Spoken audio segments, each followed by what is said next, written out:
Chapter 1 of The Mastery of Destiny by James Allen. Recording by Andrea Fiore. Chapter 1. Deeds, Character, and Destiny.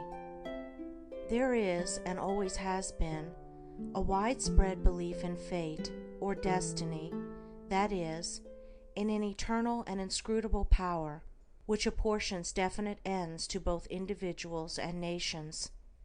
This belief has arisen from long observation of the facts of life.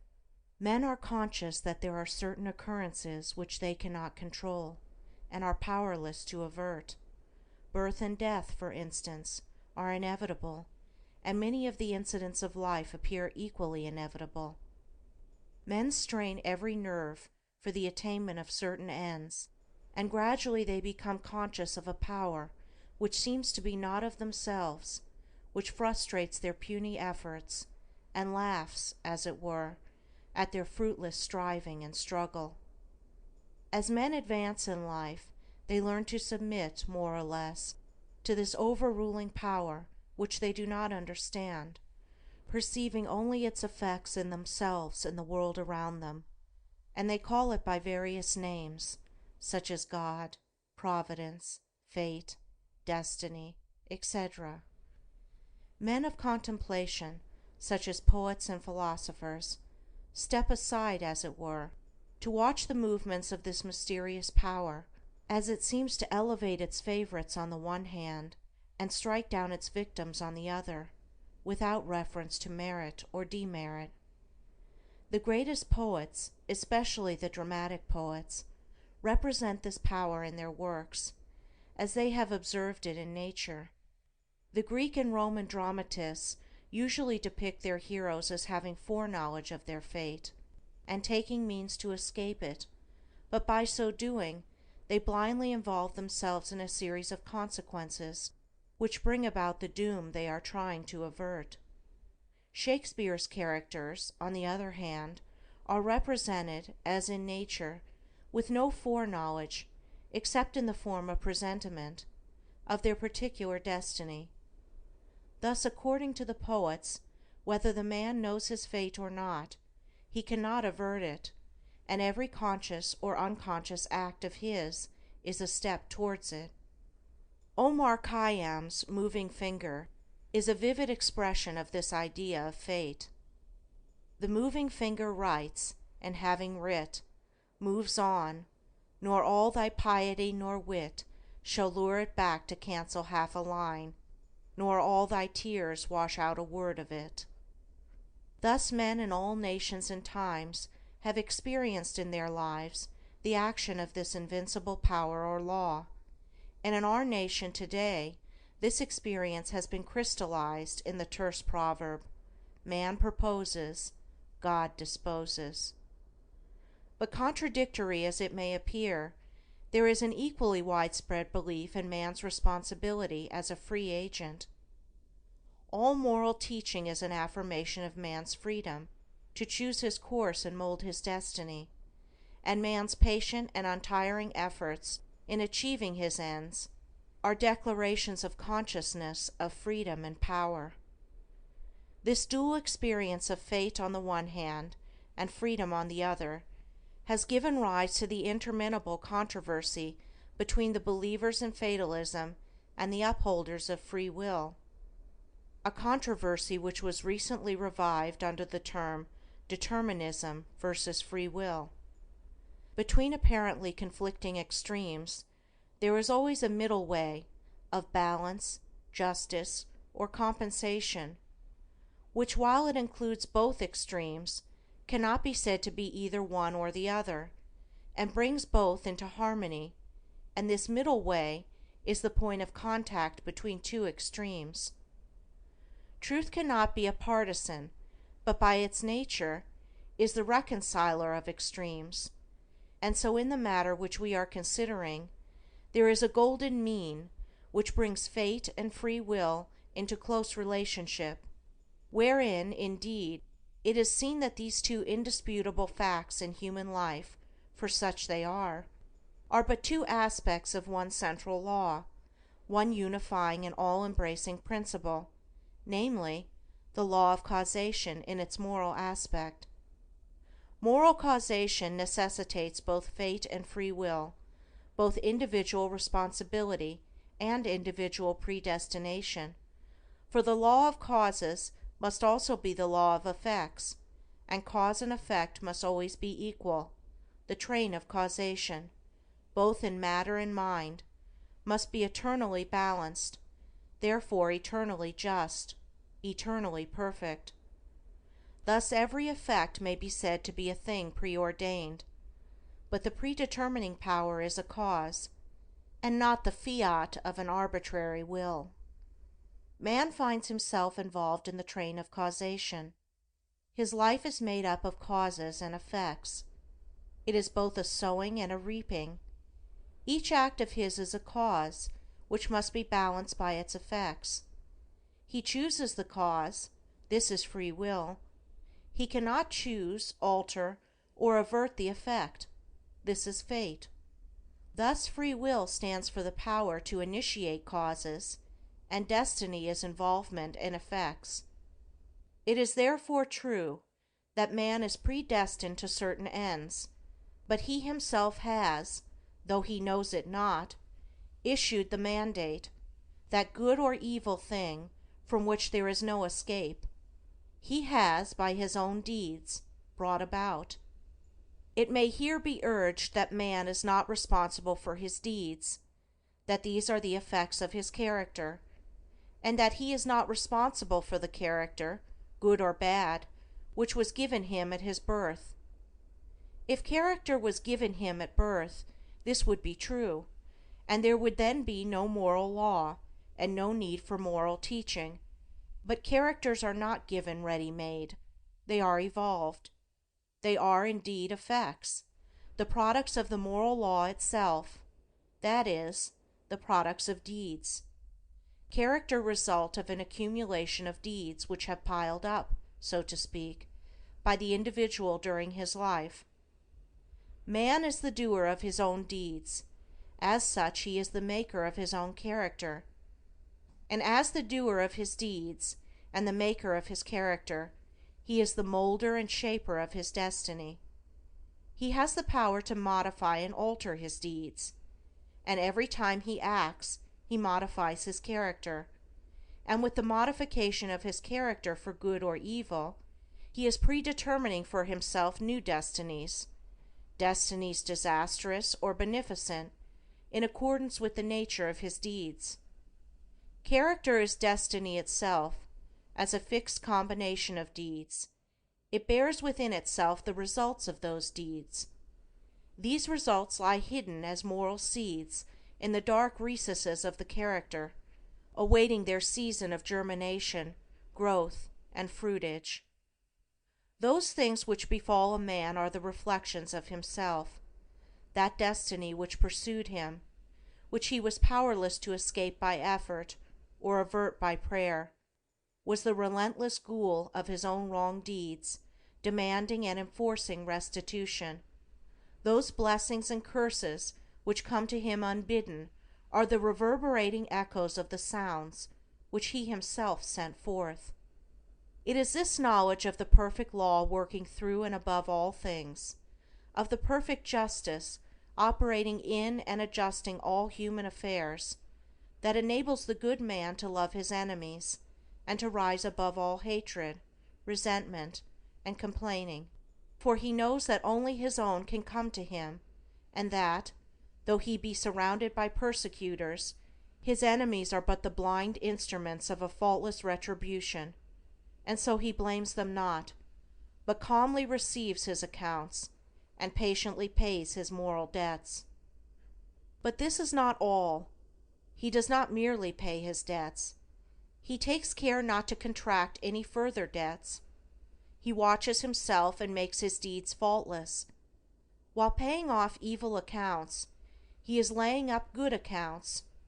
By putting an end to his own sin, he is bringing evil and suffering to an end. And now let us consider how the law operates in particular instances in the outworking of destiny through deeds and character. First, we will look at this present life, for the present is a synthesis of the entire past. The net result of all that a man has ever thought and done is contained within him. It is noticeable that sometimes the good man fails and the unscrupulous man prospers, a fact which seems to put all moral maxims as to the good results of righteousness out of account, and because of this many people deny the operation of any just law in human life, and even declare that it is chiefly the unjust that prosper. Nevertheless, the moral law exists, and is not altered or subverted by shallow conclusions. It should be remembered that man is a changing, evolving being. The good man was not always good. The bad man was not always bad. Even in this life, there was a time, in a large number of instances, when the man who is now just was unjust, when he who is now kind was cruel, when he who is now pure was impure. Conversely, there was a time in this life, in a number of instances, when he who is now unjust was just, when he who is now cruel was kind, when he who is now impure was pure. Thus the good man who is overtaken with calamity today is reaping the result of his former evil sowing. Later he will reap the happy result of his present good sowing, while the bad man is now reaping the result of his former good sowing. Later he will reap the result of his present sowing of bad. Characteristics are fixed habits of mind, the results of deeds. An act repeated a large number of times becomes unconscious, or automatic. That is, it seems to repeat itself without any effort on the part of the doer, so that it seems to him almost impossible not to do it, and then it has become a mental characteristic. Here is a poor man out of work. He is honest, and is not a shirker. He wants work, and cannot get it. He tries hard, and continues to fail. Where is the justice in his lot? There was a time in this man's condition when he had plenty of work. He felt burdened with it, he shirked it, and longed for ease. He thought how delightful it would be to have nothing to do. He did not appreciate the blessedness of his lot. His desire for ease is now gratified, but the fruit for which he longed, and which he thought would taste so sweet, has turned to ashes in his mouth. The condition which he aimed for, namely, to have nothing to do, he has reached, and there he is compelled to remain till his lesson is thoroughly learned. And he is surely learning that habitual ease is degrading, that to have nothing to do is a condition of wretchedness, and that work is a noble and blessed thing. His former desires and deeds have brought him where he is, and now his present desire for work, his ceaseless searching and asking for it, will just as surely bring about its own beneficent result. No longer desiring idleness, his present condition will, as an effect, the cause of which is no longer propagated, soon pass away, and he will obtain employment. And if his whole mind is now set on work, and he desires it above all else, then when it comes, he will be overwhelmed with it. It will flow into him from all sides, and he will prosper in his industry. Then, if he does not understand the law of cause and effect in human life, he will wonder why work comes to him apparently unsought, while others who seek it strenuously fail to obtain it. Nothing comes unbidden. Where the shadow is, there also is the substance. That which comes to the individual is the product of his own deeds. As cheerful industry leads to greater industry and increasing prosperity, and labor shirked or undertaken discontentedly leads to a lesser degree of labor and decreasing prosperity, so with all the varied conditions of life as we see them. They are the destinies wrought by the thoughts and deeds of each particular individual. So also with the vast variety of characters. They are the ripening and ripened fruit of the sowing of deeds. As the individual reaps what he sows, so the nation, being a community of individuals, reaps also what it sows. Nations become great when their leaders are just men. They fall and fade when their just men pass away. Those who are in power set an example, good or bad, for the entire nation.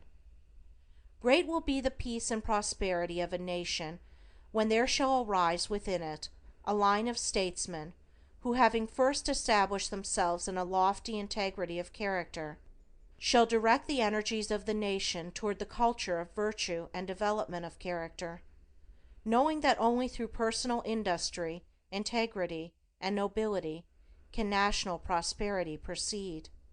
Still, above all, is the great law, calmly and with infallible justice, meting out to mortals their fleeting destinies, tear-stained or smiling, the fabric of their hands. Life is a great school for the development of character, and all, through strife and struggle, vice and virtue, success and failure, are slowly but surely learning the lessons of wisdom. End of Chapter 1. Chapter 2. The Science of Self-Control. We live in a scientific age.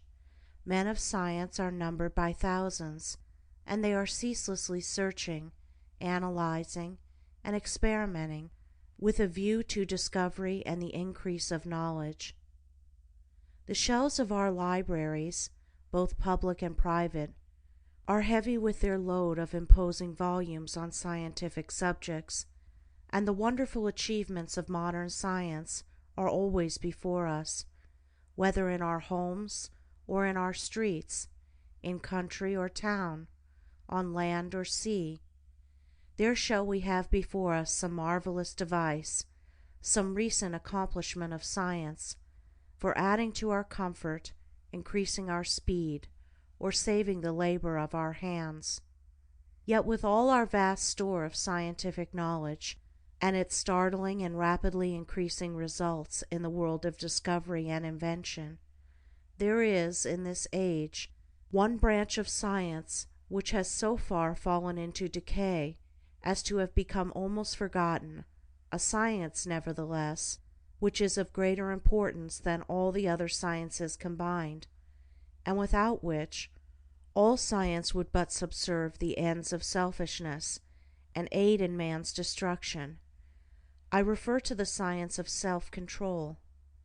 Our modern scientists study the elements and forces which are outside themselves, with the object of controlling and utilizing them.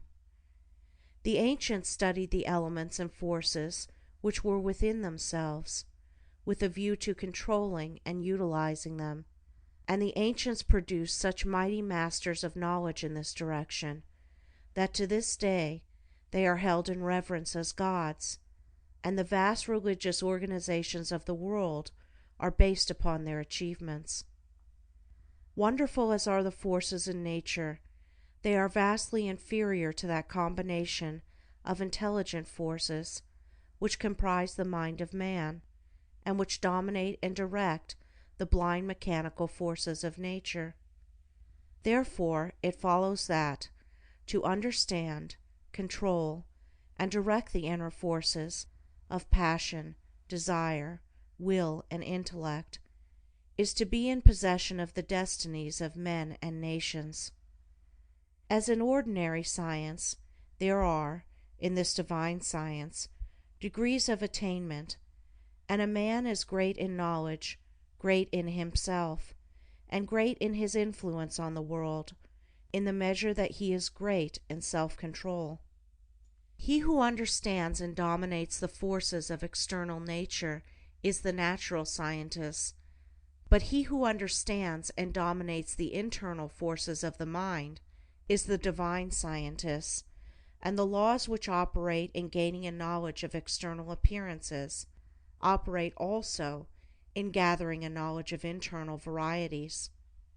A man cannot become an accomplished scientist in a few weeks or months, nay, not even in a few years, but only after many years of painstaking investigation can he speak with authority, and be ranked among the masters of science. Likewise, A man cannot acquire self-control and become possessed of the wisdom and peace-giving knowledge which self-control confers, but by many years of patient labor, a labor which is all the more arduous because it is silent and both unrecognized and unappreciated by others. And he who would pursue this science successfully must learn to stand alone and to toil unrewarded, as far as any outward emolument is concerned. The natural scientist pursues, in acquiring his particular kind of knowledge, the following 5 orderly and sequential steps. 1. Observation. That is, he closely and persistently observes the facts of nature. 2. Experiment. Having become acquainted, by repeated observations, with certain facts, he experiments with those facts, with a view to the discovery of natural law. He puts his facts through rigid processes of analysis, and so finds out what is useless and what of value, and he rejects the former and retains the latter. 3. Classification. Having accumulated and verified a mass of facts by numberless observations and experiments, he commences to classify those facts, to arrange them in orderly groups, with the object of discovering some underlying law, some hidden and unifying principle, which governs, regulates, and binds together these facts. 4. Deduction. Thus he passes on to the 4th step of deduction. From the facts and results which are before him, he discovers certain invariable modes of action, and thus reveals the hidden law of things. 5. Knowledge. Having proven and established certain laws, it may be said of such a man that he knows. He is a scientist, a man of knowledge. But the attainment of scientific knowledge is not the end, great as it is. Men do not attain knowledge for themselves alone, nor to keep it locked secretly in their hearts like a beautiful jewel in a dark chest. The end of such knowledge is use, service, the increase of the comfort and happiness of the world. Thus, when a man has become a scientist, he gives the world the benefit of his knowledge, and unselfishly bestows upon mankind the results of all his labors. Thus beyond knowledge there is a further step of use, that is, the right and unselfish use of the knowledge acquired, the application of knowledge to invention for the common weal. It will be noted that the 5 steps or processes enumerated follow in orderly succession, and that no man can become a scientist who omits any one of them. Without the 1st step of systematic observation, for instance, he could not even enter the realm of knowledge of nature's secrets. At first, the searcher for such knowledge has before him a universe of things. These things he does not understand. Many of them, indeed, seem to be irreconcilably opposed one to the other, and there is apparent confusion. But by patiently and laboriously pursuing these 5 processes, he discovers the order, nature, and essence of things, perceives the central law or laws which bind them together in harmonious relationship, and so puts an end to confusion and ignorance. As with the natural scientist, so with the divine scientist, he must pursue, with the same self-sacrificing diligence, 5 progressive steps in the attainment of self-knowledge, self-control. These 5 steps are the same as with the natural scientist, but the process is reversed. The mind, instead of being centered upon external things, is turned back upon itself, and the investigations are pursued in the realm of the mind, or of one's own mind, instead of in that of matter. At first, the searcher for divine knowledge is confronted with that mass of desires, passions, emotions, ideas, and intellections which he calls himself, which is the basis of all his actions, and from which his life proceeds. This combination of invisible yet powerful forces appears confusedly. Some of them stand, apparently, in direct conflict with each other, without any appearance or hope of reconciliation. His mind in its entirety, too, with his life which proceeds from that mind, does not seem to have any equitable relation to many other minds and lives about him, and altogether there is a condition of pain and confusion from which he would fain escape.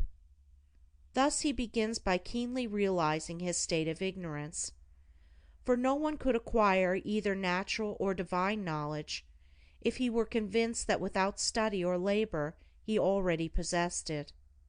With such perception of one's ignorance there comes the desire for knowledge, and the novice in self-control enters upon the ascending pathway, in which are the following 5 steps. 1. Introspection.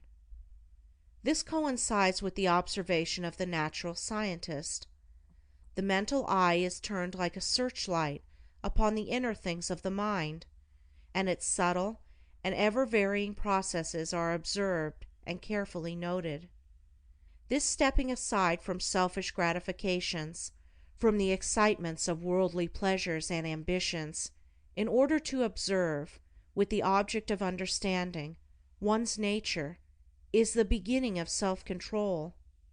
Hitherto, the man has been blindly and impotently borne along by the impulses of his nature, the mere creature of things and circumstances, but now he puts a check upon his impulses, and instead of being controlled, begins to control.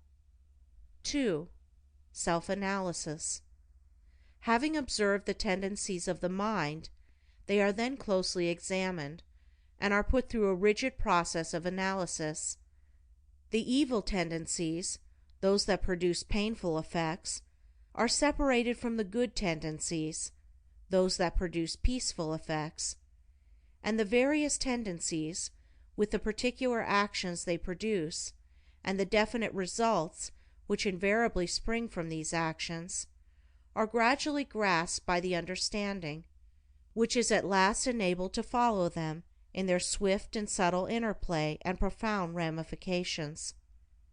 It is a process of testing and proving, and for the searcher, a period of being tested and proved. 3. Adjustment. By this time, the practical student of things divine has clearly before him every tendency and aspect of his nature, down to the profoundest promptings of his mind, and the most subtle motives of his heart. There is not a spot or corner left which he has not explored and illuminated with the light of self-examination. He is familiar with every weak and selfish point, every strong and virtuous quality. It is considered the height of wisdom to be able to see ourselves as others see us, but the practitioner of self-control goes far beyond this. He not only sees himself as others see him, he sees himself as he is. Thus standing face to face with himself, not striving to hide away from any secret fault, no longer defending himself with pleasant flatteries, neither underrating nor overrating himself or his powers, and no more cursed with self-praise or self-pity, he sees the full magnitude of the task which lies before him, sees dearly ahead the heights of self-control, and knows what work he has to do to reach them. He is no longer in a state of confusion, but has gained a glimpse of the laws which operate in the world of thought, and he now begins to adjust his mind in accordance with those laws. This is a process of weeding, sifting, cleansing. As the farmer weeds, cleans, and prepares the ground for his crops, so the student removes the weeds of evil from his mind, cleanses and purifies it, preparatory to sowing the seeds of righteous actions, which shall produce the harvest of a well-ordered life. 4. Righteousness. Having adjusted his thoughts and deeds to those minor laws which operate in mental activities in the production of pain and pleasure, unrest and peace, sorrow and bliss, he now perceives that there is involved in those laws one great central law, which, like the law of gravitation in the natural world, is supreme in the world of mind, a law to which all thoughts and deeds are subservient, and by which they are regulated and kept in their proper sphere. There is the law of justice or righteousness, which is universal and supreme. To this law he now conforms.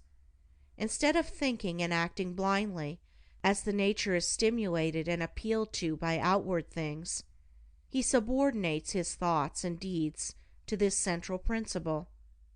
He no longer acts from self, but does what is right, what is universally and eternally right. He is no longer the abject slave of his nature and circumstances. He is the master of his nature and circumstances. He is no longer carried hither and thither on the forces of his mind. He controls and guides those forces to the accomplishment of his purposes. Thus, having his nature in control and subjugation, not thinking thoughts, nor doing deeds which oppose the righteous law, and which, therefore, that law annuls with suffering and defeat, he rises above the dominion of sin and sorrow, ignorance and doubt, and is strong, calm, and peaceful. 5. Pure knowledge. By thinking right and acting right, he proves, by experience, the existence of the divine law on which the mind is framed, and which is the guiding and unifying principle in all human affairs and events, whether individual or national. Thus, by perfecting himself in self-control, he acquires divine knowledge. He reaches the point where it may be said of him, as of the natural scientist, that he knows. He has mastered the science of self-control, and has brought knowledge out of ignorance, order out of confusion. He has acquired that knowledge of self which includes knowledge of all men, that knowledge of one's own life which embraces knowledge of all lives. As for all minds are the same in essence, differing only in degree, are framed upon the same law, and the same thoughts and acts, by whatsoever individual they are wrought, will always produce the same results. But this divine and peace-bestowing knowledge, as in the case of the natural scientist, is not gained for one's own self alone, for if this were so, the aim of evolution would be frustrated, and it is not in the nature of things to fall short of ripening and accomplishment. And indeed, he who thought to gain this knowledge solely for his own happiness would most surely fail. So beyond the 5th step of pure knowledge, there is still a further one of wisdom, which is the right application of the knowledge acquired, the pouring out upon the world, unselfishly and without stint, the results of one's labors, thus accelerating progress and uplifting humanity. It may be said of men who have not gone back into their own nature to control and purify it, that they cannot clearly distinguish between good and evil, right and wrong. They reach after those things which they think will give them pleasure, and try to avoid those things which they believe will cause them pain. The source of their actions is self, and they only discover right painfully and in a fragmentary way, by periodically passing through severe sufferings and lashings of conscience. But he who practices self-control, passing through the 5 processes, which are 5 stages of growth, gains that knowledge which enables him to act from the moral law which sustains the universe. He knows good and evil, right and wrong, and thus knowing them, lives in accordance with good and right. He no longer needs to consider what is pleasant or what is unpleasant, but he does what is right. His nature is in harmony with his conscience, and there is no remorse. His mind is in unison with the great law, and there is no more suffering and sin. For him evil is ended, and good is all in all. End of chapter 2.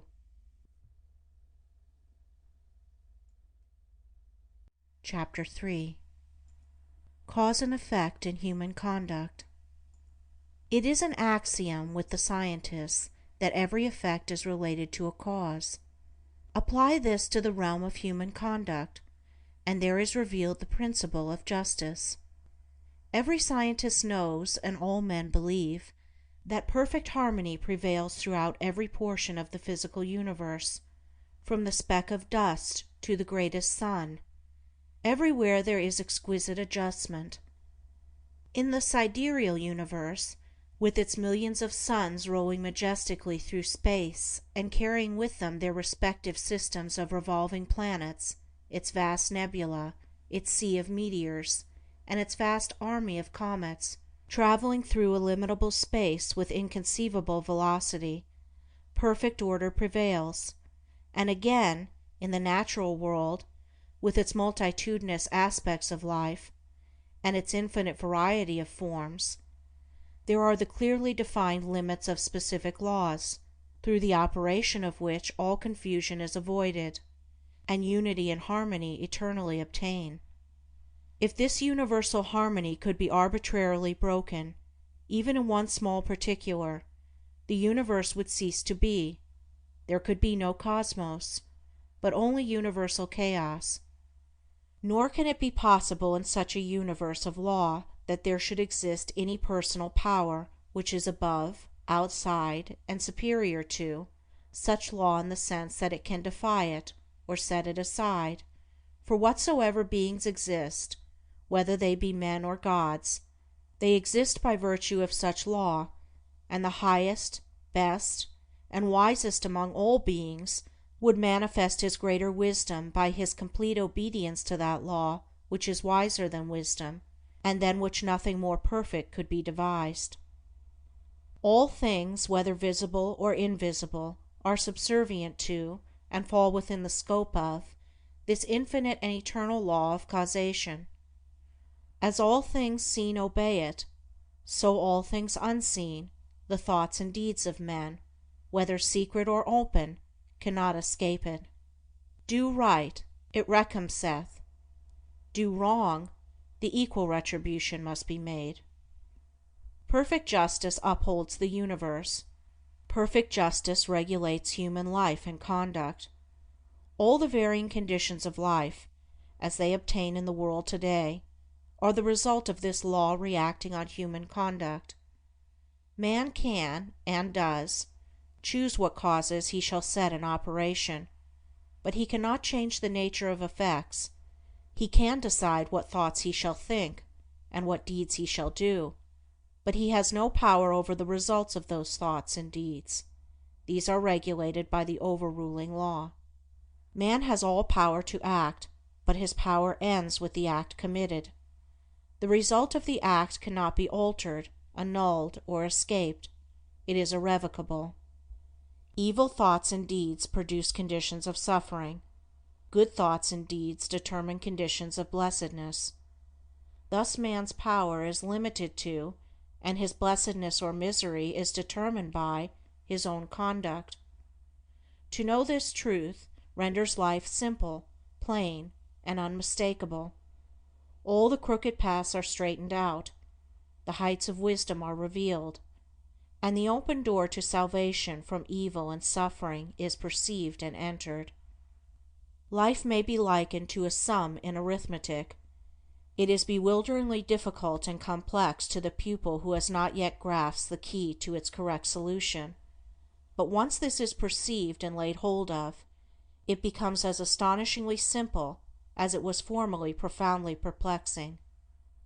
Some idea of this relative simplicity and complexity of life may be grasped by fully recognizing and realizing the fact that, while there are scores, and perhaps hundreds of ways in which a sum may be done wrong, there is only one way by which it can be done right, and that when that right way is found, the pupil knows it to be the right, his perplexity vanishes, and he knows that he has mastered the problem. It is true that the pupil, while doing his sum incorrectly, may, and frequently does, think he has done it correctly, but he is not sure. His perplexity is still there, and if he is an earnest and apt pupil, he will recognize his own error when it is pointed out by the teacher. So in life, men may think they are living rightly, while they are continuing, through ignorance, to live wrongly. But the presence of doubt, perplexity, and unhappiness are sure inclinations that the right way has not yet been found. There are foolish and careless pupils who would like to pass a sum as correct before they have acquired a true knowledge of figures, but the eye and skill of the teacher quickly detect and expose the fallacy. So in life there can be no falsifying of results. The eye of the great law reveals and exposes. Twice 5 will make 10 to all eternity, and no amount of ignorance, stupidity, or delusion can bring the result up to 11. If one looks superficially at a piece of cloth, he sees it as a piece of cloth. But if he goes further and inquires into its manufacture, and examines it closely and attentively, he sees that it is composed of a combination of individual threads, and that, while all the threads are interdependent, each thread pursues its own way throughout, never becoming confused with its sister thread. It is this entire absence of confusion between the particular threads which constitutes the finished work a piece of cloth. Any inharmonious commingling of the thread would result in a bundle of waste or a useless rag. Life is like a piece of cloth, and the threads of which it is composed are individual lives. The threads, while being interdependent, are not confounded one with the other. Each follows its own course. Each individual suffers and enjoys the consequences of his own deeds, and not the deeds of another. The course of each is simple and definite, the whole forming a complicated, yet harmonious, combination of sequences. There are action and reaction, deed and consequence, cause and effect, and the counterbalancing reaction, consequence, and effect is always in exact ratio with the initiatory impulse. A durable and satisfactory piece of cloth cannot be made from shoddy material, and the threads of selfish thoughts and bad deeds will not produce a useful and beautiful life, a life that will wear well and bear close inspection. Each man makes or mars his own life. It is not made or marred by his neighbor, or by anything external to himself.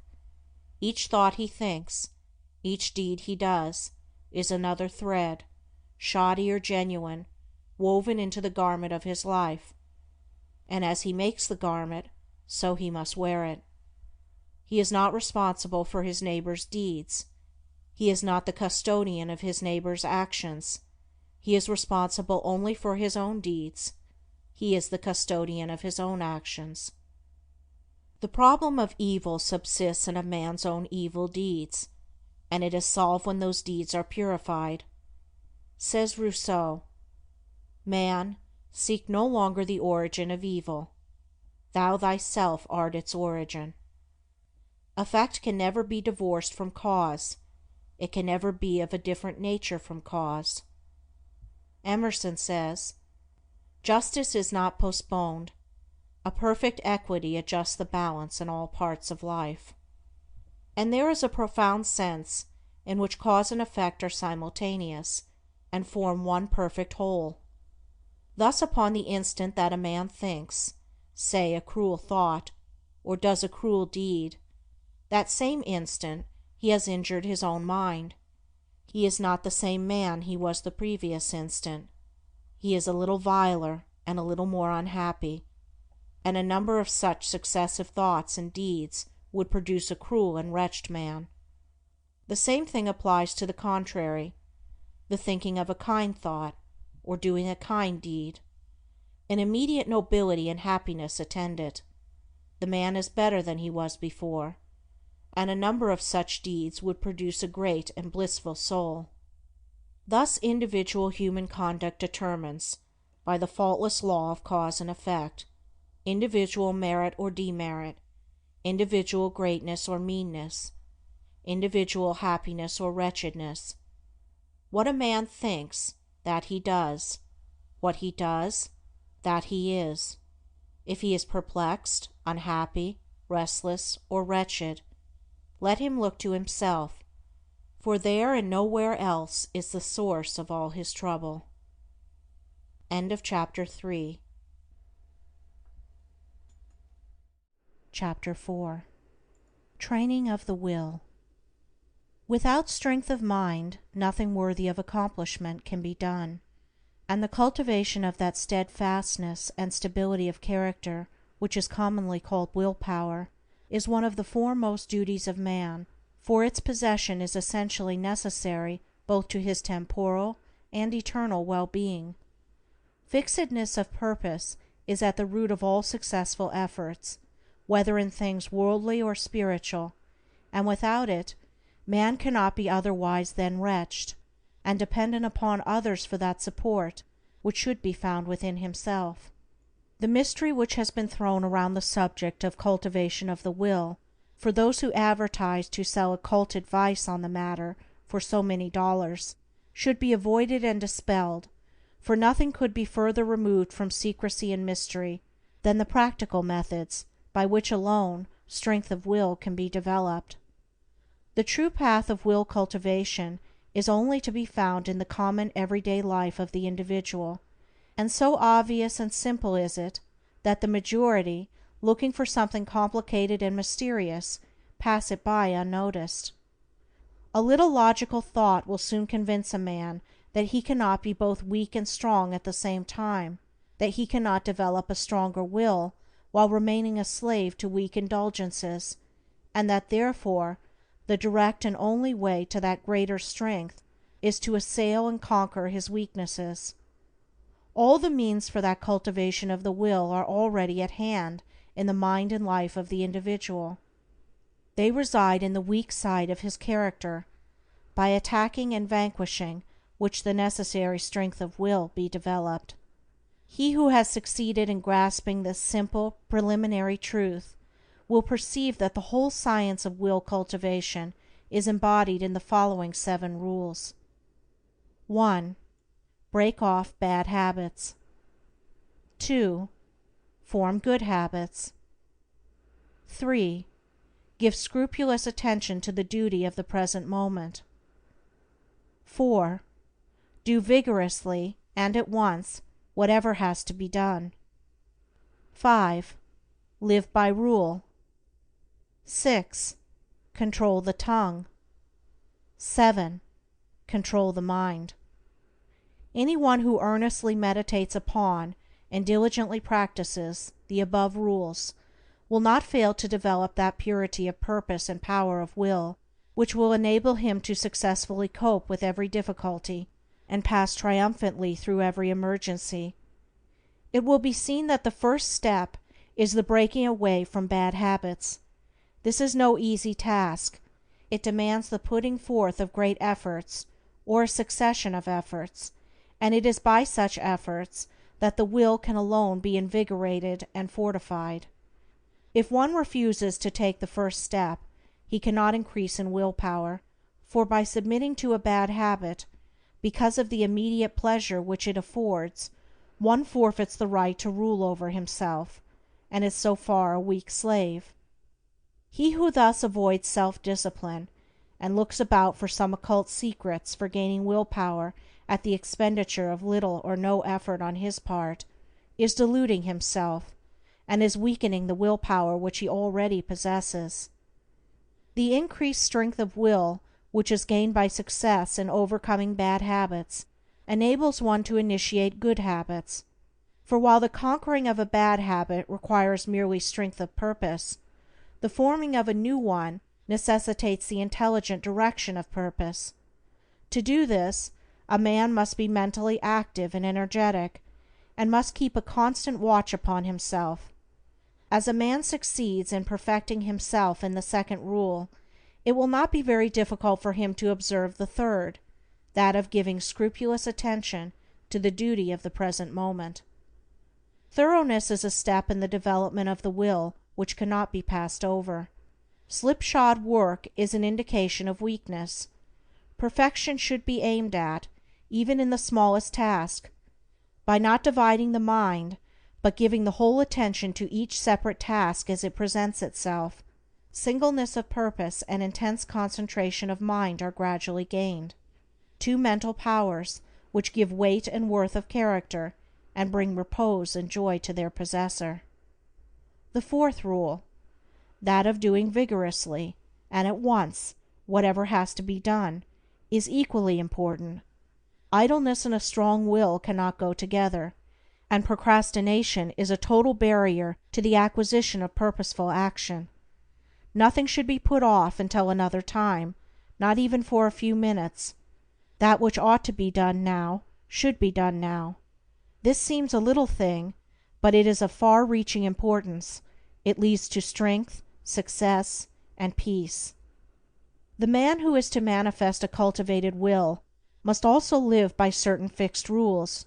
He must not blindly gratify his passions and impulses, but must school them to obedience. He should live according to principle and not according to passion. He should decide what he will eat and drink and wear, and what he will not eat and drink and wear, how many meals per day he will have, and at what times he will have them, at what time he will go to bed, and at what time he will get up. He should make rules for the right government of his conduct in every department of his life, and should religiously adhere to them. To live loosely and indiscriminately, eating and drinking and sensually indulging at the beck and call of appetite and inclination, is to be a mere animal, and not a man with will and reason.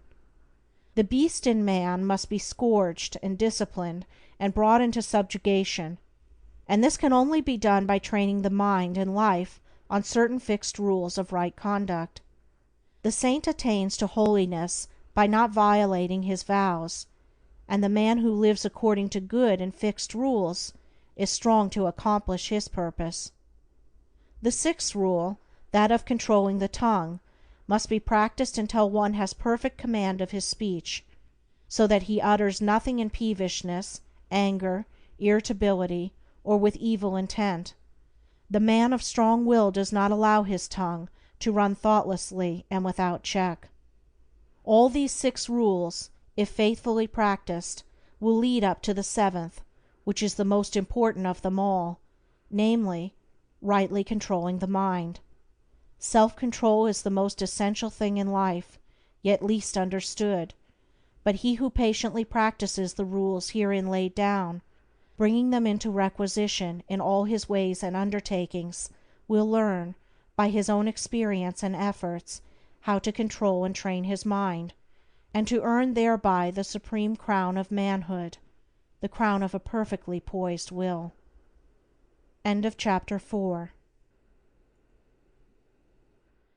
Chapter 5. Thoroughness. Thoroughness consists in doing little things as though they were the greatest things in the world. That the little things of life are of primary importance is a truth not generally understood, and the thought that little things can be neglected, thrown aside, or slurred over is at the root of that lack of thoroughness which is so common, and which results in imperfect work and unhappy lives. When one understands that the great things of the world and of life consist of a combination of small things, and that without this aggregation of small things the great things would be non-existent, then he begins to pay careful attention to those things which he formerly regarded as insignificant. He thus acquires the quality of thoroughness, and becomes a man of usefulness and influence, for the possession or non-possession of this one quality may mean all the difference between a life of peace and power and one of misery and weakness. Every employer of labor knows how comparatively rare this quality is, how difficult it is to find men and women who will put thought and energy into their work, and do it completely and satisfactorily. Bad workmanship abounds. Skill and excellence are acquired by few. Thoughtlessness, carelessness, and laziness are such common vices that it should cease to appear strange that in spite of social reform the ranks of the unemployed should continue to swell, for those who scamp their work today will another day, in the hour of deep necessity, look and ask for work in vain. The law of survival of the fittest is not based on cruelty, it is based on justice. It is one aspect of that divine equity which everywhere prevails. Vice is beaten with many stripes. If it were not so, how could virtue be developed? The thoughtless and lazy cannot take precedence of, or stand equally with, the thoughtful and industrious. A friend of mine tells me that his father gave all his children the following piece of advice: "Whatever your future work may be, put your whole mind upon it and do it thoroughly. You need then have no fear as to your welfare, for there are so many who are careless and negligent that the services of the thorough man are always in demand." I know those who have, for years, tried in almost vain to secure competent workmanship in spheres which do not require exceptional skill, but which call chiefly for forethought, energy, and conscientious care. They have discharged one after another for negligence, laziness, incompetence, and persistent breaches of duty, not to mention other vices which have no bearing on this subject. Yet the vast army of the unemployed continues to cry out against the laws, against society, and against Heaven. The cause of this common lack of thoroughness is not far to seek. It lies in that thirst for pleasure which not only creates a distaste for steady labor, but renders one incapable of doing the best work, and of properly fulfilling one's duty. A short time ago a case came under my observation, one of many such, of a poor woman who was given, at her earnest appeal, a responsible and lucrative position. She had been at her post only a few days when she began to talk of the pleasure trips she was going to have now she had come to that place. She was discharged at the end of a month for negligence and incompetence. As two objects cannot occupy the same space at the same time, so the mind that is occupied with pleasure cannot also be concentrated upon the perfect performance of duty. Pleasure has its own place in time, but its consideration should not be allowed to enter the mind during those hours which should be devoted to duty. Those who, while engaged in their worldly task, are continually dwelling upon anticipated pleasures, cannot do otherwise than bungle through their work, or even neglect it when their pleasure seems to be at stake. Thoroughness is completeness, perfection. It means doing a thing so well that there is nothing left to be desired. It means doing one's work, if not better than anyone else can do it, at least not worse than the best that others do. It means the exercise of much thought, the putting forth of great energy, the persistent application of the mind to its task, and the cultivation of patience, perseverance, and a high sense of duty. An ancient teacher said, "If anything has to be done, let a man do it, let him attack it vigorously." And another teacher said, "Whatsoever thy hand findeth to do, do it with thy might." He who lacks thoroughness in his worldly duties will also lack the same quality in spiritual things. He will not improve his character, he will be weak and half-hearted in his religion, and will not accomplish any good and useful end. The man who keeps one eye on worldly pleasure and the other on religion, and who thinks he can have the advantage of both conditions, will not be thorough either in his pleasure-seeking or his religion, but will make a sorry business of both. It is better to be a whole-souled worldling than a half-hearted religionist, better to give the entire mind to a lower thing than half of it to a higher. It is preferable to be thorough, even if it be in a bad or selfish direction, rather than inefficient and squeamish in good directions, for thoroughness leads more rapidly to the development of character and the acquisition of wisdom. It accelerates progress and unfoldment, and while it leads the bad to something better, it spurs the good to higher and ever higher heights of usefulness and power. End of chapter 5. Chapter 6. Mind Building and Life Building. Everything, both in nature and the works of man, is produced by a process of building. The rock is built up of atoms, the planet, the animal, and men are built up of cells. A house is built of bricks, and a book is built of letters. A world is composed of a large number of forms, and a city of a large number of houses. The arts, sciences, and institutions of a nation are built up by the efforts of individuals. The history of a nation is the building of its deeds. The process of building necessitates the alternate process of breaking down. Old forms that have served their purpose are broken up, and the material of which they are composed enters into new combinations. There is reciprocal integration and disintegration. In all compounded bodies, old cells are ceaselessly being broken up, and new cells are formed to take their place. The works of man also require to be continually renewed until they have become old and useless, when they are torn down, in order that some better purpose may be served. These two processes of breaking down and building up in nature are called death and life.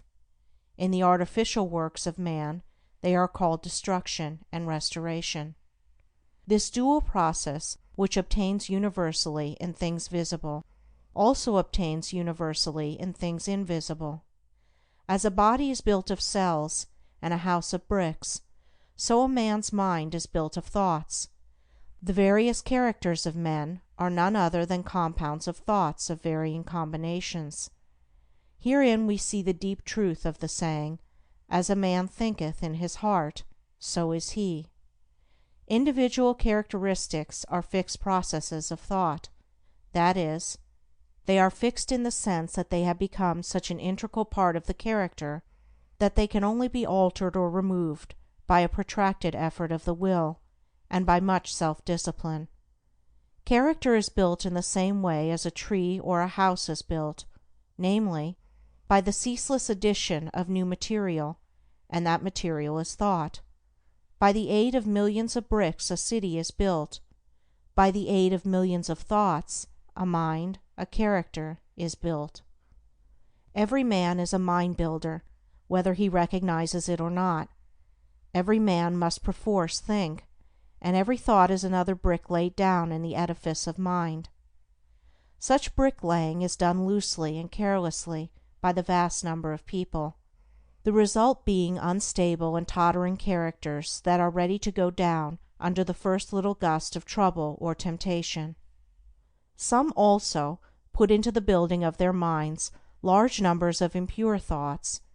These are so many rotten bricks that crumble away as fast as they are put in, leaving always an unfinished and unsightly building, and one which can afford no comfort and no shelter for its possessor. Debilitating thoughts about one's health, enervating thoughts concerning unlawful pleasures, weakening thoughts of failure, and sickly thoughts of self-pity and self-praise are useless bricks with which no substantial mind-temple can be raised. Pure thoughts, wisely chosen and well placed, are so many durable bricks which will never crumble away, and from which a finished and beautiful building, and one which affords comfort and shelter for its possessor, can be rapidly erected.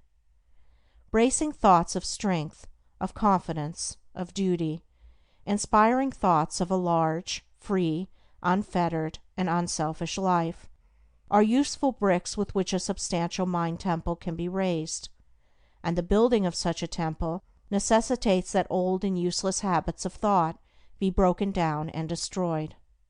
Build thee more stately mansions, O my soul, as the swift seasons roll.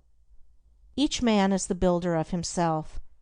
If he is the occupant of a jerry-built hovel of a mind that lets in the rains of many troubles, and through which blow the keen winds of oft reoccurring disappointments, let him get to work to build a more noble mansion, which will afford him better protection against those mental elements. Trying to weakly shift the responsibility for his jerry-building onto the devil, or his forefathers, or anything or anybody but himself, will neither add to his comfort nor help him to build a better habitation. When he wakes up to a sense of his responsibility and the approximate estimate of his power, then he will commence to build like a true workman, and will produce a symmetrical and finished character that will endure and be cherished by posterity, and which, while affording a never-failing protection for himself, will continue to give shelter to many a struggling one when he has passed away. The whole visible universe is framed on a few mathematical principles. All the wonderful works of man in the material world have been brought about by the rigid observance of a few underlying principles, and all that there is to the making of a successful, happy, and beautiful life is the knowledge and application of a few simple root principles. If a man is to erect a building that is to resist the fiercest storms, he must build it on a simple mathematical principle, or law, such as the square or the circle. If he ignores this, his edifice will topple down even before it is finished. Likewise, if a man is to build up a successful, strong, and exemplary life, a life that will stoutly resist the fiercest storms of adversity and temptation, it must be framed on a few simple, undeviating moral principles. 4 of these principles are justice, rectitude, sincerity, and kindness. These 4 ethical truths are to the making of a life what the 4 lines of a square are to the building of a house. If a man ignores them, and thinks to obtain success and happiness and peace by injustice, trickery, and selfishness, he is in the position of a builder who imagines he can build a strong and durable habitation while ignoring the relative arrangement of mathematical lines, and he will, in the end, obtain only disappointment and failure. He may, for a time, make money, which will delude him into believing that injustice and dishonesty pay well, but in reality his life is so weak and unstable that it is ready at any moment to fall, and when a critical period comes, as come it must, his affairs, his reputation, and his riches crumble to ruins, and he is buried in his own desolation. It is totally impossible for a man to achieve a truly successful and happy life who ignores the 4 moral principles enumerated, whilst the man who scrupulously observes them in all his dealings can no more fail of success and blessedness than the earth can fail of the light and the warmth of the sun, so long as it keeps to its lawful orbit, for he is working in harmony with the fundamental laws of the universe. He is building his life on a basis which cannot be altered or overthrown, and therefore all that he does will be so strong and durable, and all the parts of his life will be so coherent, harmonious, and firmly knit, that it cannot possibly be brought to ruin. In all the universe, forms which are built up by the great invisible and unerring power, will be found that the observance of mathematical law is carried out with unfailing exactitude down to the most minute detail. The microscope reveals the fact that the infinitely small is as perfect as the infinitely great. A snowflake is as perfect as a star. Likewise, in the erection of a building by man, the strictest attention must be paid to every detail.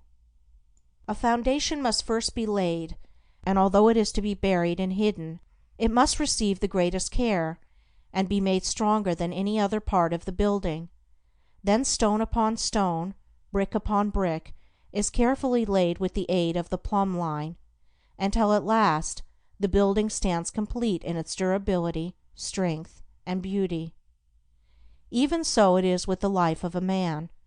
He who would have a life secure and blessed, a life freed from the miseries and failures to which so many fall victims, must carry the practice of the moral principles into every detail of his life, into every momentary duty and trivial transaction.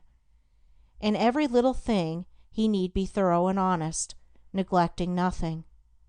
To neglect or misapply any little detail, be he commercial man, agriculturist, professional man, or artisan, is the same as neglecting a stone or a brick in a building, and it will be a source of weakness and trouble. The majority of those who fail and come to grief do so through neglecting the apparently insignificant details. It is a common error to suppose that little things can be passed by, and that the greater things are more important, and should receive all attention, but a cursory glance at the universe, as well as a little serious reflection on life, will teach the lesson that nothing great can exist which is not made up of small details, and in the composition of which every detail is perfect. He who adopts the four ethical principles as the law and base of his life, who raises the edifice of character upon them, who in his thoughts and words and actions does not wander from them, whose every duty and every passing transaction is performed in strict accordance with their exactions, such a man, laying down the hidden foundation of integrity of heart securely and strongly, cannot fail to raise up a structure which shall bring him honor, and he is building a temple in which he can repose in peace and blessedness, even the strong and beautiful temple of his life. Chapter 6. Chapter 7. Cultivation of Concentration.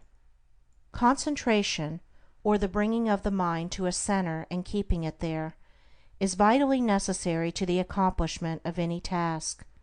It is the father of thoroughness and the mother of excellence. As a faculty, it is not an end in itself, but is an aid to all faculties, all work. Not a purpose in itself, it is yet a power which serves all purposes. Like steam in mechanics, it is a dynamic force in the machinery of the mind and the functions of life. The faculty is a common possession, though in its perfection it is rare.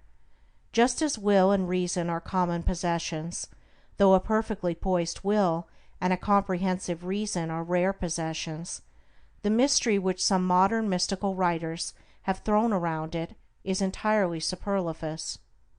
Every successful man, in whatever direction his success may lie, practices concentration, though he may know nothing about it as a subject of study. Every time one becomes absorbed in a book or task, or is rapt in devotion or assiduous in duty, concentration, in a greater or lesser degree, is brought into play. Many books purporting to give instructions on concentration make its practice and acquisition an end in itself. Then there is no surer nor swifter way to its destruction. The fixing of the eye upon the tip of the nose, upon a doorknob, a picture, a mystical symbol, or the portrait of a saint, or the centering of the mind upon the navel, the pineal gland, or some imaginary point in space, I have seen all these methods seriously advised in works on this subject, with the object of acquiring concentration, is like trying to nourish the body by merely moving the jaws in the act of eating, without taking food. Such methods prevent the end at which they aim. They lead towards dispersion and not concentration, towards weakness and imbecility rather than towards power and intelligence. I have met those who have squandered, by these practices, what measure of concentration they at first possessed, and have become the prey of a weak and wandering mind. Concentration is an aid to the doing of something, it is not the doing of something in itself. A ladder has no divine knowledge, or the sweeping of a floor, without resorting to methods which have no practical bearing in life, for what is concentration but the bringing of a well-controlled mind to the doing of that which has to be done? He who does his work in an aimless or hurried or thoughtless manner, and resorts to his artificial concentration methods, to his doorknob, his picture, or nasal extremity, in order to gain that which he imagines to be some kind of mystical power, but which is a very ordinary and practical quality, though he may drift towards insanity, and I knew one man who became insane by these practices, he will not increase in steadiness of mind. The great enemy of concentration, and therefore of all skill and power, is a wavering, wandering, undisciplined value in and of itself, but only in so far as it enables us to reach something which we could not otherwise reach. In like manner, concentration is that which enables the mind to accomplish with ease that which it would be otherwise impossible to accomplish. But of itself it is a dead thing, and not a living accomplishment.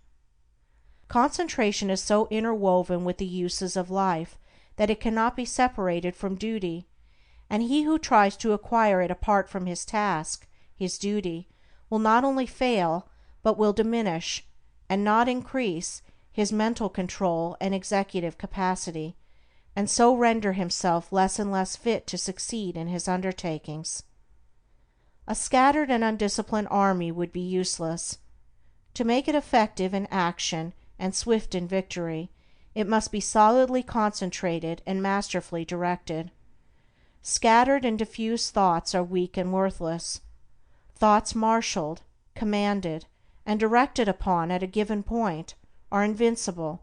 Confusion, doubt, and difficulty give way before their masterly approach.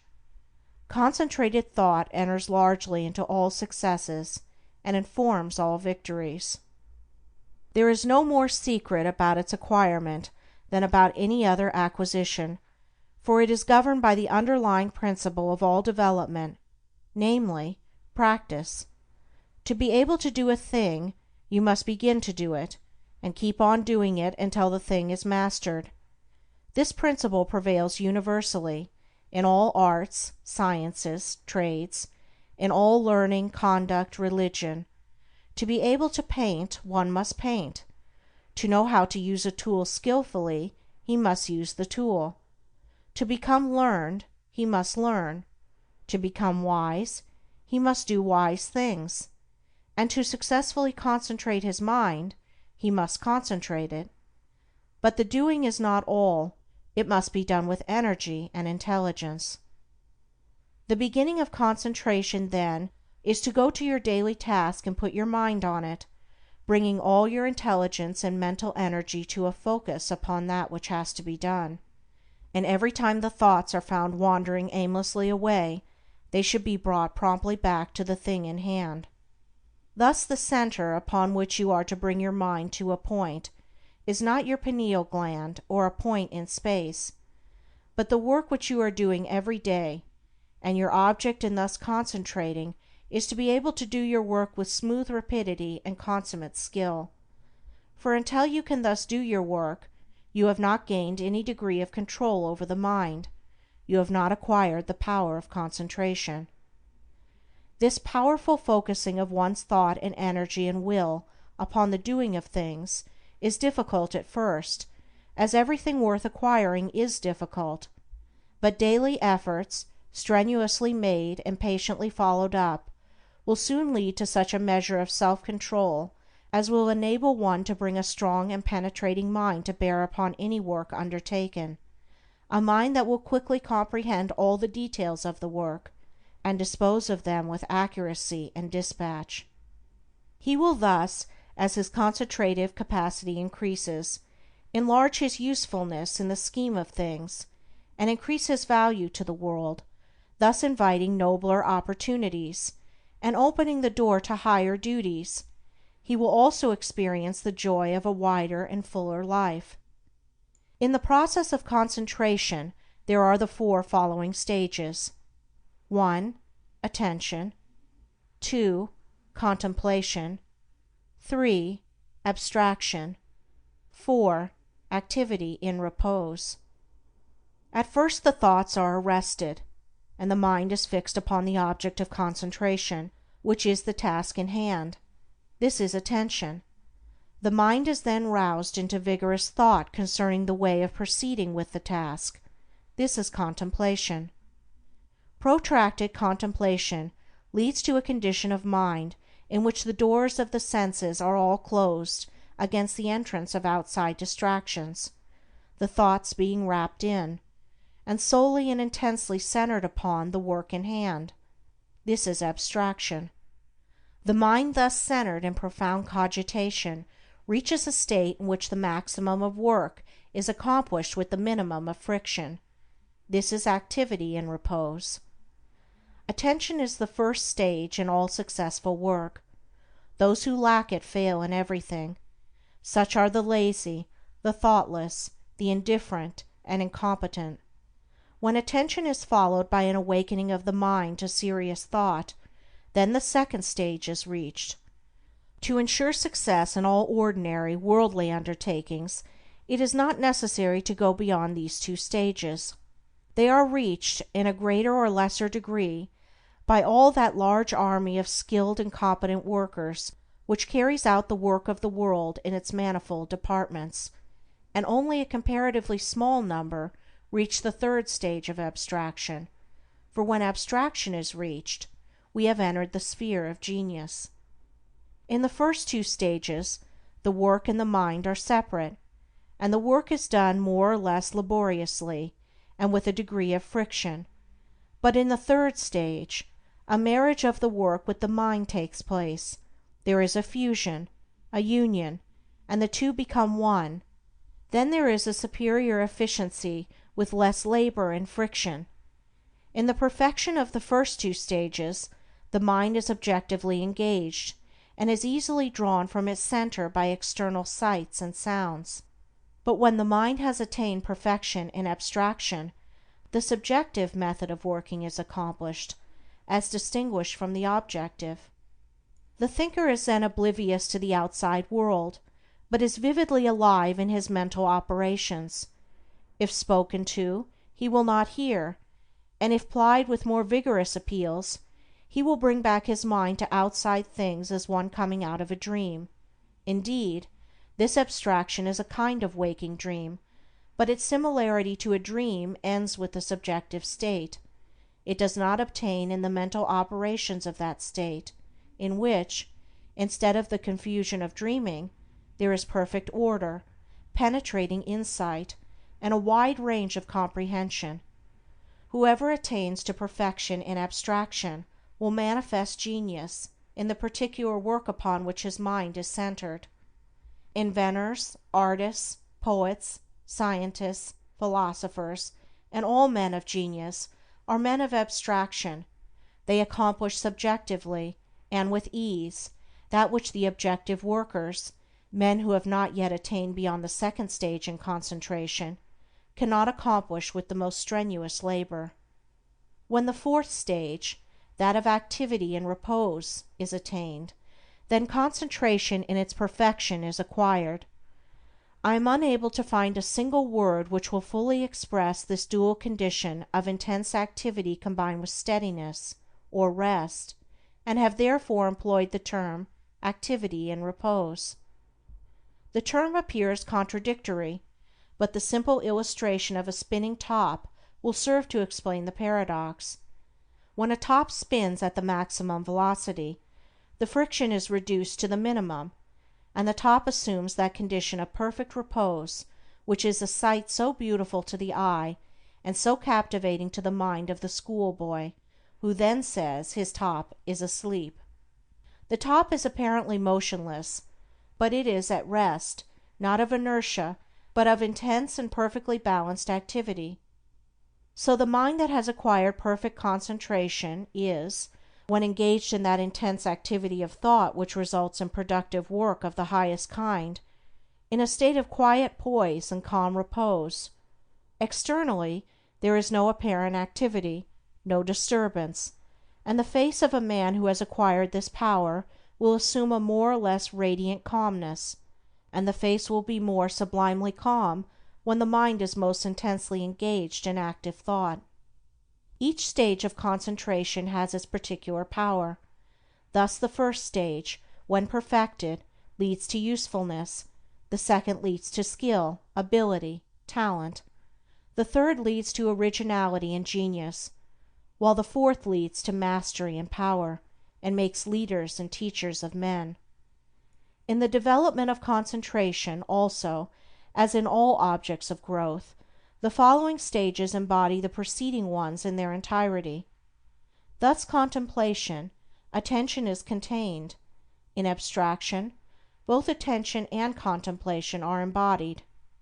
And he who has reached the last stage brings into play, in the act of contemplation, all the four stages. He who has perfected himself in concentration is able, at any moment, to bring his thoughts to a point upon any matter, and to search into it with the strong light of an active comprehension. He can both take a thing up and lay it down with equal deliberation. He has learned how to use his thinking faculties to fixed purposes, and guide them towards definite ends. He is an intelligent doer of things, and not a weak wanderer amid chaotic thought. Decision, energy, alertness, as well as deliberation, judgment, and gravity, accompany the habit of concentration, and that vigorous mental training which its cultivation involves, leads through an ever-increasing usefulness and success in worldly occupations, towards that higher form of concentration called meditation, in which the mind becomes divinely illumined, and acquires the heavenly knowledge. End of Chapter 7. Chapter 8. Practice of Meditation. When aspiration is united to concentration, the result is meditation. When a man intensely desires to reach and realize a higher, purer, and more radiant life than the merely worldly and pleasure-loving life, he engages in aspiration, and when he earnestly concentrates his thoughts upon the finding of that life, he practices meditation. Without intense aspiration there can be no meditation.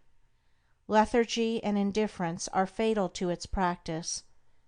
The more intense the nature of a man, the more readily will he find meditation, and the more successfully will he practice it. A fiery nature will most rapidly scale the heights of truth in meditation, when its aspirations have become sufficiently awakened. Concentration is necessary to worldly success. Meditation is necessary to spiritual success. Worldly skill and knowledge are acquired by concentration. Spiritual skill and knowledge are acquired by meditation. By concentration a man can scale the highest heights of genius, but he cannot scale the heavenly heights of truth. To accomplish this, he must meditate. By concentration a man may acquire the wonderful comprehension and vast power of a Caesar. By meditation he may reach the divine wisdom and perfect peace of a Buddha. The perfection of concentration is power. The perfection of meditation is wisdom. By concentration men acquire skill in the doing of things of life, in science, art, trade, etc. But by meditation they acquire skill in life itself, in right living, enlightenment, wisdom, etc. Saints, sages, saviors, wise men, and divine teachers are the finished products of holy meditation. The 4 stages in concentration are brought into play in meditation, the difference between the 2 powers being one of direction and not of nature. Meditation is therefore spiritual concentration, the bringing of the mind to a focus in its search for the divine knowledge, the divine life, the intense dwelling, in thought, on truth.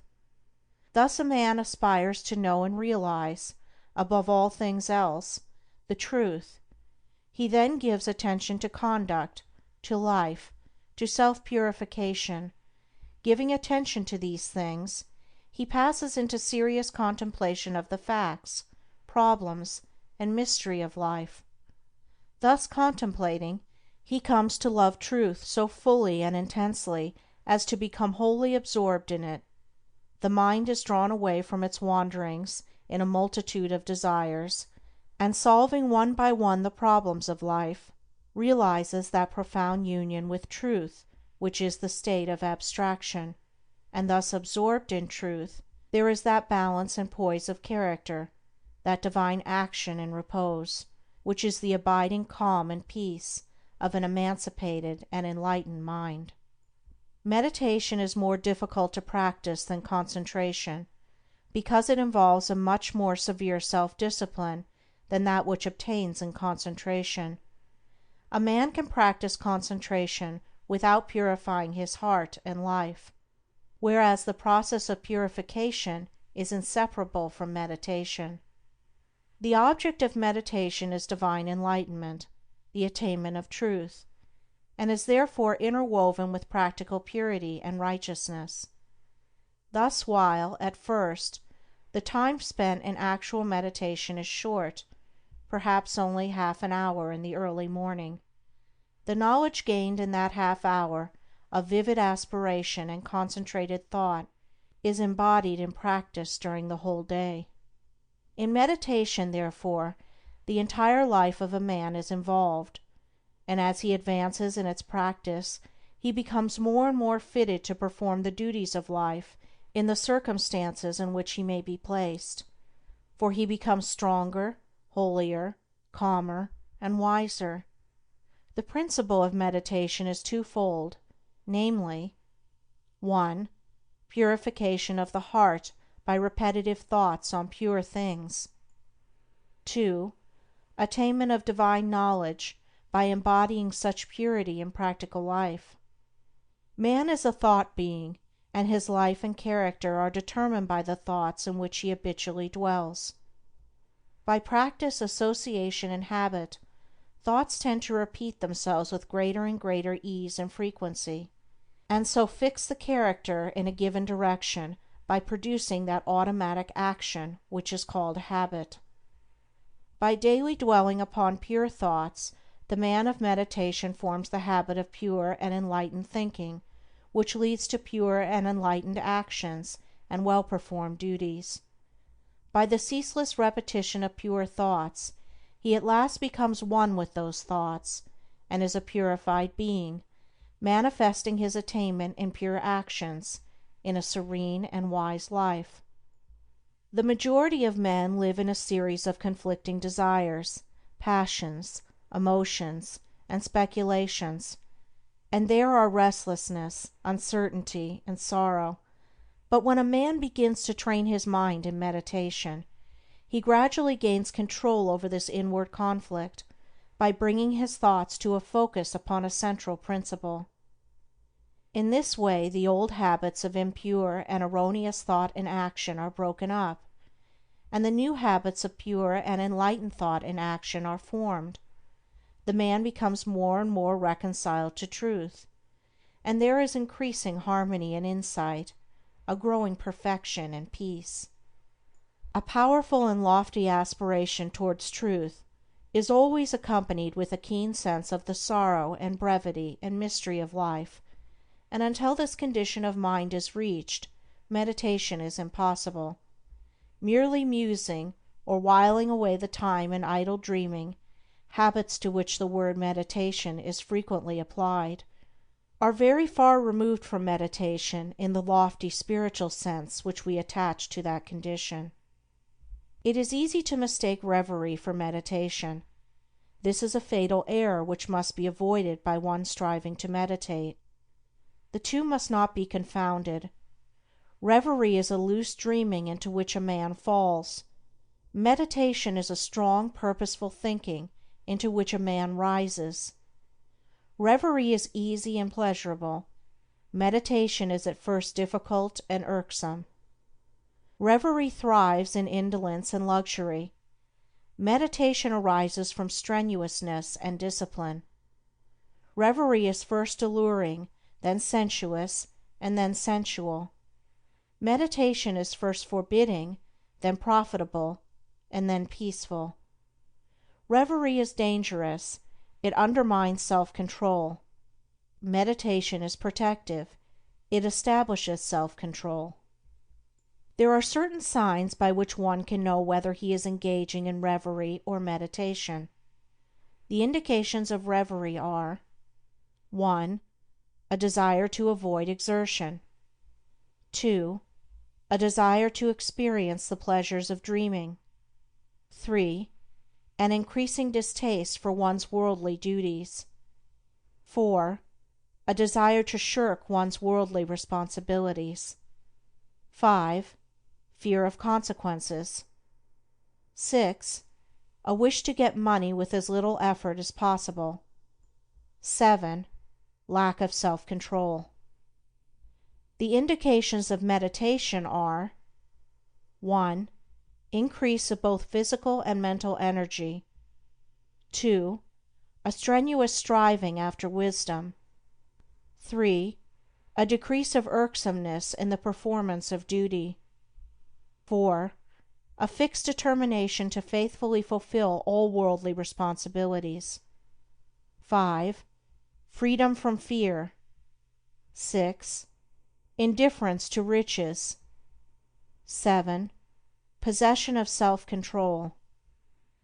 There are certain times, places, and conditions in and under which it is impossible to meditate, others wherein it is difficult to meditate, and others wherein meditation is rendered more accessible, and these, which should be known and carefully observed, are as follows: times, places, and conditions in which meditation is impossible.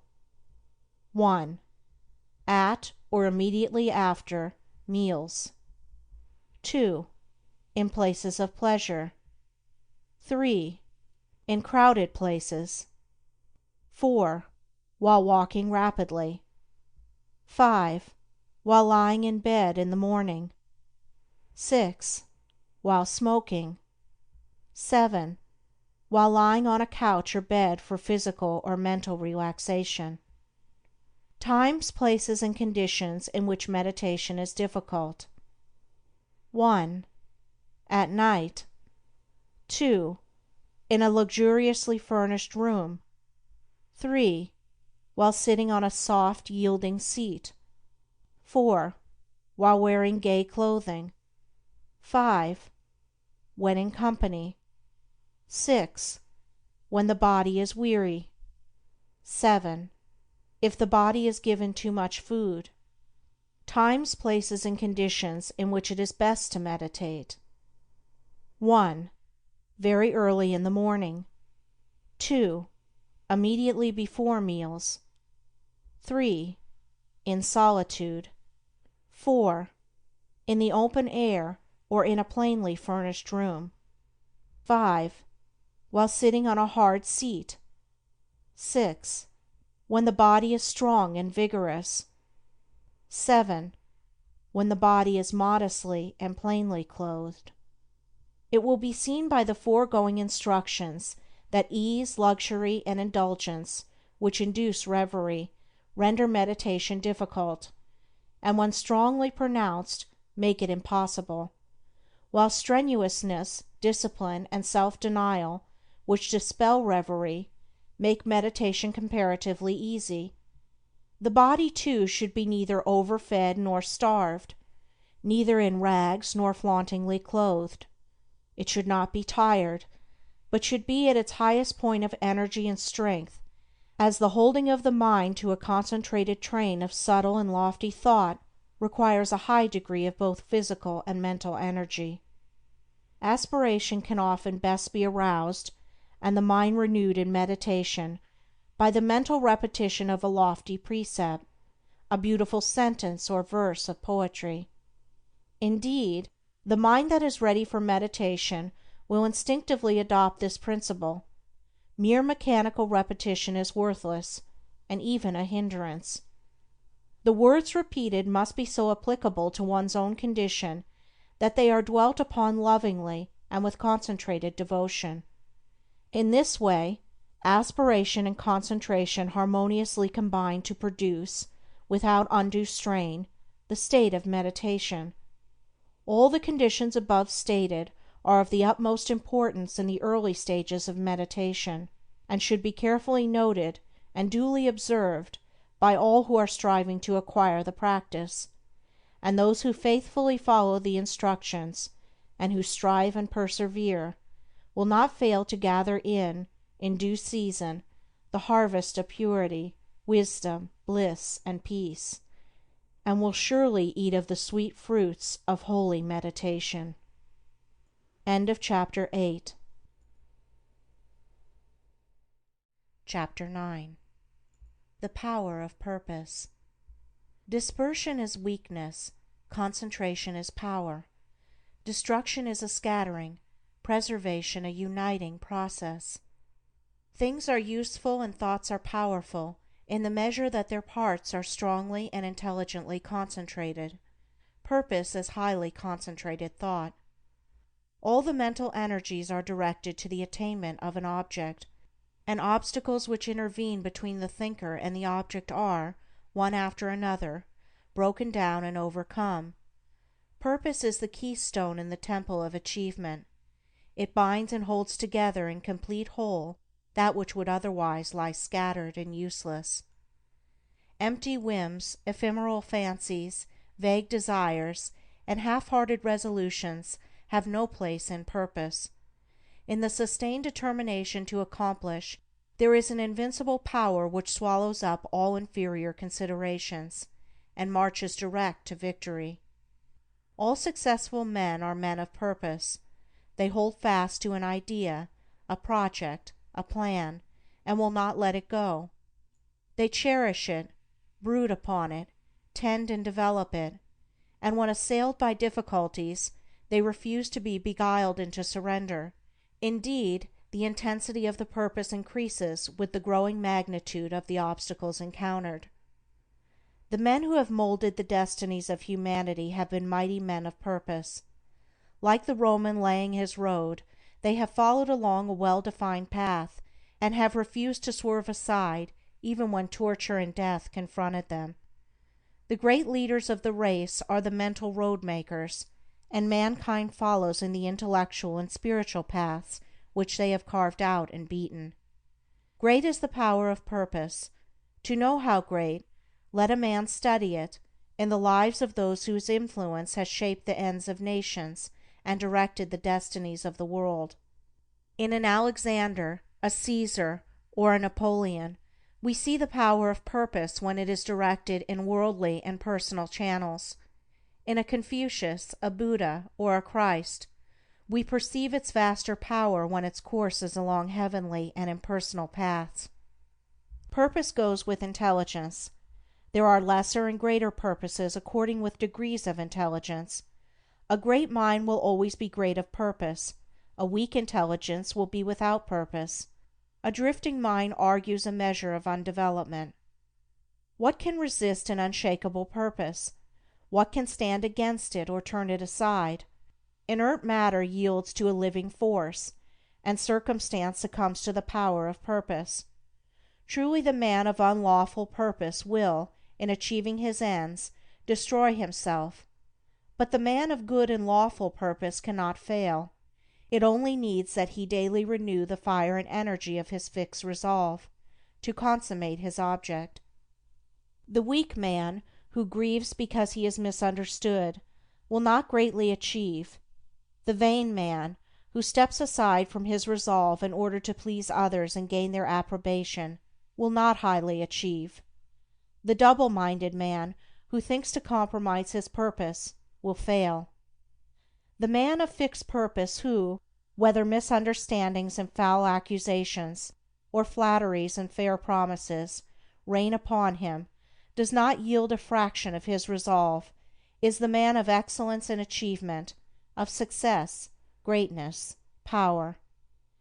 Hindrances stimulate the man of purpose.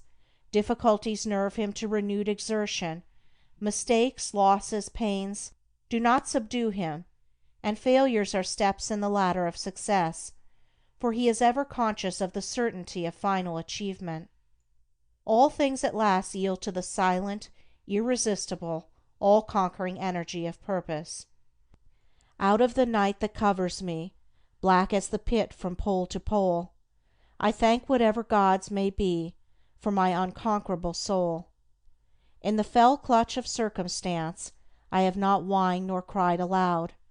Under the bludgeoning of chance my head is bloody but unbowed. It matters not how strait the gate, how charged with punishment the scroll, I am the master of my fate. I am the captain of my soul. End of chapter 9. Chapter 10. The joy of accomplishment.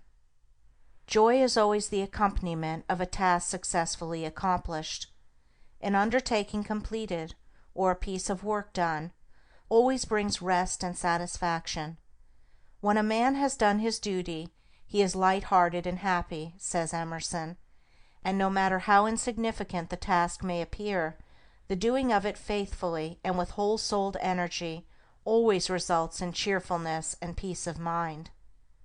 Of all miserable men, the shirker is the most miserable, thinking to find ease and happiness in avoiding difficult duties and necessary tasks, which require the expenditure of labor and exertion.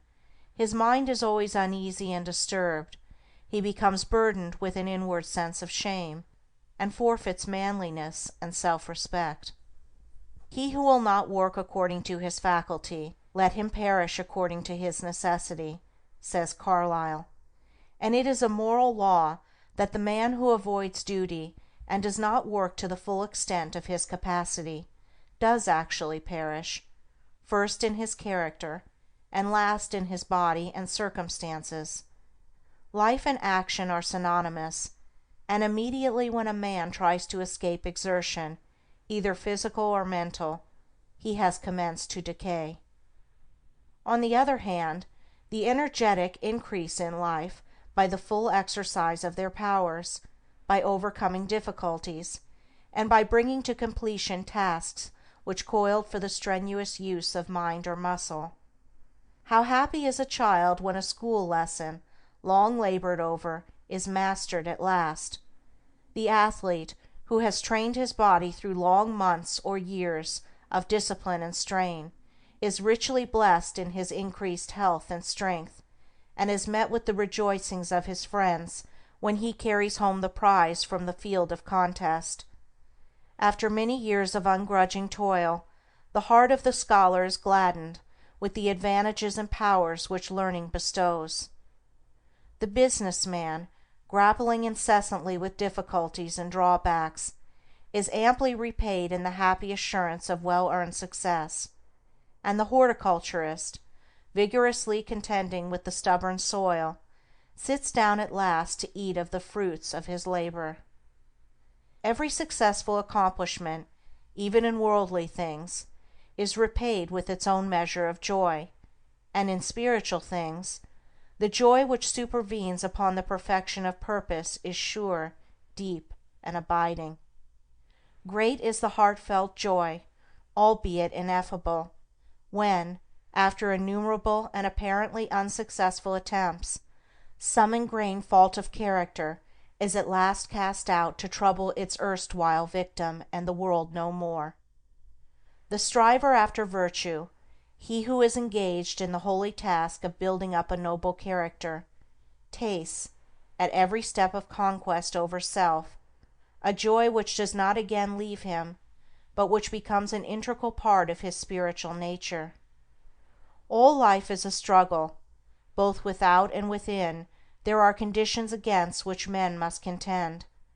His very existence is a series of efforts and accomplishments, and his right to remain among men as a useful unit of humanity depends upon the measure of his capacity for wrestling successfully with the elements of nature without, or with, the enemies of virtue and truth within. It is demanded of man that he shall continue to strive after better things, after greater perfection, after higher and still higher achievements, and in accordance with the measure of his obedience to this demand, does the angel of joy wait upon his footsteps and minister unto him. For he who is anxious to learn, eager to know, and who puts forth effort to accomplish, finds the joy which eternally sings at the heart of the universe. First in little things, then in greater, and then in greater still, man must strive, until at last he is prepared to make the supreme effort, and strive for the accomplishment of truth, succeeding in which he will realize the eternal joy. The price of life is effort. The acme of effort is accomplishment. The reward of accomplishment is joy. Blessed is the man who strives against his own selfishness. He will taste in its fullness the joy of accomplishment. End of chapter 10. Recording by Andrea Fiore. End of The Mastery of Destiny by James Allen.